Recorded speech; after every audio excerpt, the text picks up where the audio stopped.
Bem-vindos ao canal Sejam Santos, onde vamos explorar a vida e as obras dos santos mais inspiradores da história da Igreja Católica. Nós vamos compartilhar suas histórias, seus ensinamentos e seus exemplos de virtudes, esperando que possam nos inspirar a viver de acordo com os ensinamentos de Cristo. Então, se você quer aprender mais sobre esses santos e descobrir como suas vidas podem ser caminhos que nos levam a Jesus Cristo para nós hoje, inscreva-se no nosso canal e deixe o seu like. Inscreva-se hoje mesmo, divulgue nosso canal a seus amigos e comunidades e nos ajude o nosso canal para que possamos alcançar mais pessoas na divulgação a conhecer mais a vida dos santos. Onde a santidade é uma jornada diária.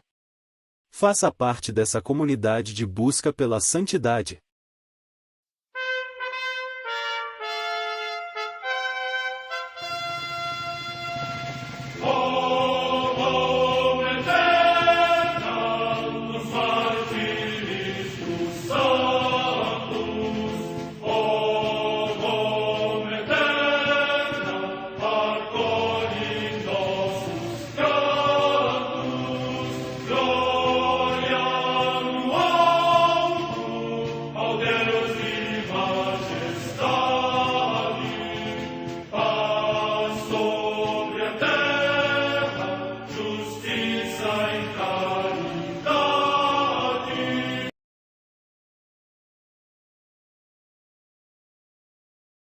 Ler a vida dos santos desperta em nós o desejo de seguir a Cristo. Através de suas vidas podemos aprender as virtudes, a sabedoria e o amor de Deus. Cada santo nos oferece um modelo de vida a ser imitado, como diz São Paulo na carta aos Hebreus, capítulo 12, versículo 1. Estamos rodeados por uma nuvem de testemunhas. A Igreja foi fundada por nosso Senhor Jesus Cristo não apenas como uma instituição, mas uma autêntica família. Os santos mártires, confessores, doutores, as virgens, os santos pastores e todos os demais santos são realmente nossos irmãos que nos precederam no caminho da fé e já estão no céu, para onde também iremos nós, pela graça de Deus. Portanto, sede santos, assim como vosso Pai Celeste é santo. Mateus capítulo 5, versículo 48. Hoje, dia 30 de dezembro, celebra a Igreja a vida dessa grande santa, Beata Eugênia Ravasco. A Santa Madre Igreja celebra também nesse dia os santos. Em Roma, no cemitério de Calixto, junto à Via Ápia, o sepultamento de São Félix I, Papa, que regeu a Igreja Romana no tempo do Imperador Aureliano. Morte no ano 274. Em Vidin, na Mésia, na odierna Bulgária, Santo Hermes, exorcista e mártir. Morte no século IV. Comemoração de Santo Anísio, bispo de Tessalônica, hoje na Grécia, que, no tempo do imperador Teodósio, foi constituído pelos pontífices romanos vigário apostólico do Antigo Ilírico, território dos atuais Balcãs, e muito louvado por Santo Ambrósio. Morte no ano 406. Em Tours, na Gália Leonense, na odierna França, São Perpétuo, bispo, que edificou a Basílica de São Martinho e muitas outras em honra dos santos, e regulamentou na sua igreja a prática dos jejuns e das vigílias. Morte no ano 491. Em Aosta, nos Alpes Graios, território da Itália, São Jucundo, bispo. Morte no ano 502. Em Fly, na região de Belvais, na Neustria, atualmente na França, São Jeremaro, abade do mosteiro deste lugar por ele fundado. Morte no ano 658. Em Evesham, na Inglaterra, Santo Edvino, bispo, que fundou o mosteiro deste lugar. Morte no ano 707. Na região dos Vistinos, hoje nos Abruzos, região da Itália, São Rainério, bispo de Forcone, cuja virtude na administração dos bens foi louvada pelo Papa Alexandre II. Morte no ano 1077. Em Cane, na Apulia, também na Itália, São Rogério, bispo. Morte no século XII. Em Frasanó, povoação da Sicília, região da Itália, São Lourenço, monge segundo a observância dos padres orientais, insigne pela austeridade de vida e incansável pregação. Morte no ano 1162. Em Palestrina, no Lácio, também região da Itália, a beata Margarida Colonna, virgem, que as riquezas e deleites do século preferiu à pobreza por amor de Cristo, a quem serviu professando a regra de Santa Clara. Morte no ano 1280. Em Pancalieri, localidade próxima de Turim, na Itália, o beato João Maria Boccardo, presbítero, que, entre os muitos trabalhos empreendidos para a assistência dos anciãos e dos enfermos e a formação cristã das crianças, fundou a Congregação das Irmãs Pobres Filhas de São Caetano. Morte no ano 1913.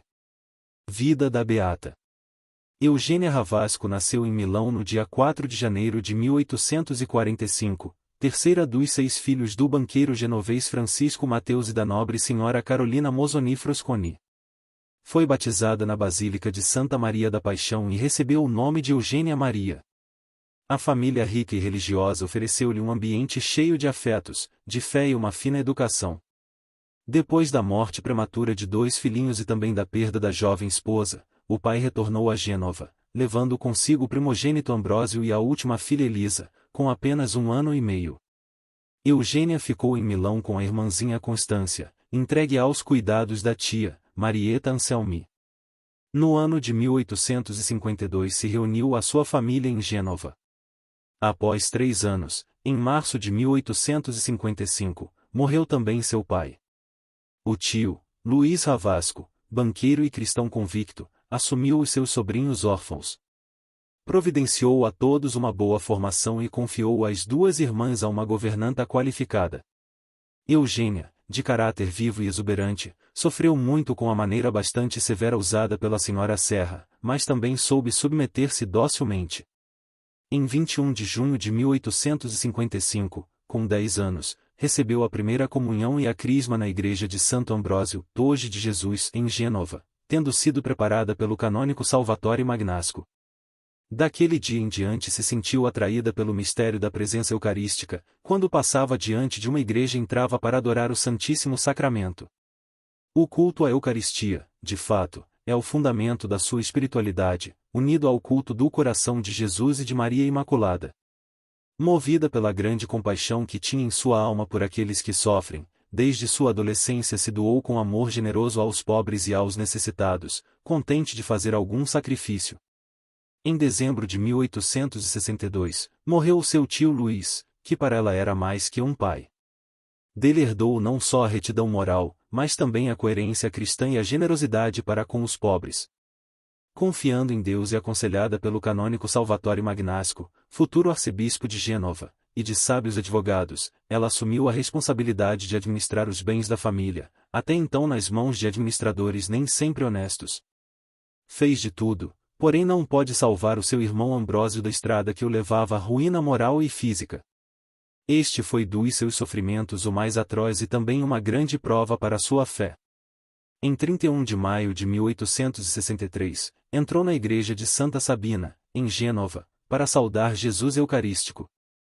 Através das palavras do sacerdote, que naquele momento falava aos fiéis, Eugênia recebeu o convite divino a consagrar-se a fazer o bem por amor ao coração de Jesus.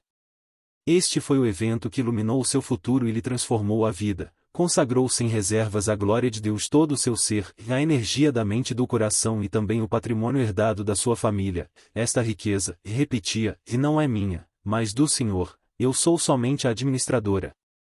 Suportou com firmeza a reação dos parentes, as críticas e o desprezo dos senhores da sua condição social. Começou com coragem a fazer o bem ao redor de si. Ensinou o catecismo na paróquia de Nossa Senhora do Carmo. Colaborou com as Filhas da Imaculada na obra de Santa Doroteia como assistente das crianças vizinhas. Abriu a sua casa para dar-lhes instrução religiosa e escola de costura e bordado. Com as damas de Santa Catarina de Portoria, assistiu aos doentes do Hospital de Palmatone. Visitou os pobres nas suas casas levando o conforto da sua caridade. Sentia grande dor especialmente ao ver tantas crianças e jovens abandonados a si mesmos, expostos a todos os perigos e sem conhecimento das coisas de Deus. Em 6 de dezembro de 1868, com 23 anos fundou a Congregação Religiosa das Filhas dos Sagrados Corações de Jesus e de Maria com a missão de fazer o bem à juventude. Assim, as escolas, o ensino do catecismo, as associações e os oratórios surgiram. O projeto educativo de Madre Ravasco era educar os jovens e formá-los para uma vida cristã sólida, operosa, para que fossem honestos cidadãos em meio à sociedade e santos no céu. Em 1878, numa época de grande hostilidade à Igreja e de laicização social, Eugênia Ravasco, atenta às necessidades do seu tempo, abriu uma escola normal feminina, com o objetivo de dar às jovens uma orientação cristã e de preparar professoras cristãs para a sociedade. Por esta obra, que tanto amava, enfrentou com fortaleza, confiando só em Deus, os ataques maldosos da imprensa contrária. Inflamada de ardente caridade, que lhe vinha do coração de Jesus, e animada da vontade de ajudar o próximo na vida espiritual, de acordo com os párocos organizou exercícios espirituais, retiros, celebrações religiosas e missões populares. Sentia grande conforto ao ver tantos corações voltarem para Deus e fazerem experiência da sua misericórdia através da oração, do canto sacro e dos sacramentos. Rezava: Coração de Jesus, concede-me fazer este bem e nenhum outro em toda a parte. Estendeu o olhar à missão a de gentes, um projeto que se realizou após sua morte. Promoveu o culto ao coração de Jesus, à Eucaristia e ao coração imaculado de Maria. Abriu associações para as mães de família do povo e para as aristocratas. A estas últimas propôs que ajudassem as jovens necessitadas e as igrejas pobres. Com sua caridade aproximou os moribundos e os encarcerados afastados da igreja. Viveu de fé, de oração, de sofrimento e de abandono à vontade de Deus. Em 1884, junto com outras irmãs, Eugênia Ravasco fez a profissão perpétua. Continuou a interessar-se pelo desenvolvimento e consolidação do Instituto que foi aprovado pela Igreja Diocesana em 1882, e seria de direito pontifício em 1909. Abriu algumas casas que por ela foram visitadas, não obstante a sua pouca saúde. Guiou a sua comunidade com amor, prudência e visão de futuro. Considerando-se a última entre as irmãs, empenhou-se para manter acesa em suas filhas a chama da caridade e do zelo pela salvação do mundo, propondo-lhes como modelo os corações santíssimos de Jesus e de Maria. O seu ideal apostólico foi arder de desejo pelo bem dos outros, especialmente da juventude, o seu empenho de vida e viver abandonada em Deus e nos braços de Maria Imaculada. Purificada com a prova da doença, da incompreensão e do isolamento dentro da comunidade, Eugênia Ravasco não deixou jamais de trabalhar. Em 1898, fundou a Associação de Santa Zita para as Jovens Operárias. Ao mesmo tempo construiu o teatrinho, para os momentos de lazer dos jovens do oratório e das numerosas associações do Instituto. Madre Eugênia morreu em Gênova, com 55 anos, na casa-mãe do Instituto, na manhã de 30 de dezembro de 1900. Deixo-vos todas no coração de Jesus, foi sua saudação final às filhas e às caríssimas jovens.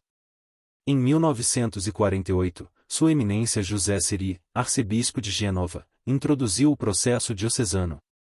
Em 5 de julho de 2002, João Paulo II firmou o decreto de aprovação da cura da menina Helen Jimenez Cardoso, de Cochabamba, na Bolívia, alcançada pela intercessão de Madre Eugênia Ravasco. E em 27 de abril de 2003, Madre Eugênia foi beatificada na Praça de São Pedro em Roma.